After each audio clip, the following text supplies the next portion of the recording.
अस्सलाम वालेकुम, welcome to our mummy's kitchen. आज हम बना रहे हैं तरबूज का जूस। जैसे कि तरबूज का सीजन है और इसको यूज करने का बेहतरीन तरीका यही है कि आप इसको जूस बना के और बच्चों को भी पिलाएं और खुद भी पिए। बहुत हेल्दी होता है। आप इसको नहा मुँह भी ट्राई कर सकते हैं, वो भी बहुत हेल्थ के लिए अच्छा होता है।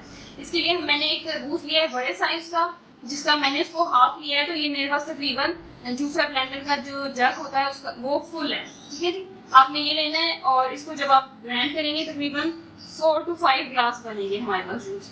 साथ में हमारे पास 1 टीस्पून काला नमक है और 1 लेमन का जूस है। ठीक है, इसको करना क्या है, सिंपल जग में डालना है और सारी दोनों चीजें लेमन जूस और साथ में नमक ऐड करके आपने इसको ग्राइंड करना है और छान लेना है। तो ये जबरदस्त किस्म का जूस तैयार आपके पास हो जाएगा और इसको आप क्विकली तैयार कर सकते हैं। तो चले चल के हम इसको बनाते हैं।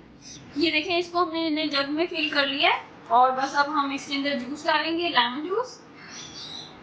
ये 1 लेमन का जूस है हमारे पास और 1 टीस्पून हमारे पास काला नमक है। ठीक है, इसको आपने डालना है, हमें बिल्कुल पानी ऐड नहीं करना और क्योंकि पानी के लिए की जरूरत ही नहीं है बिल्कुल भी। और दूसरा, आपने अगर इसका तरबूज का फ्लेवर थोड़ा सा आपको अच्छा ना लगे तो आप उसमें चीनी ऐड कर सकते हैं। ठीक है, अब हम इसको ग्राइंड कर लेंगे और छान लेंगे। इसको जरूर ट्राई कीजिएगा। Thank you so much for watching. Allah Hafiz.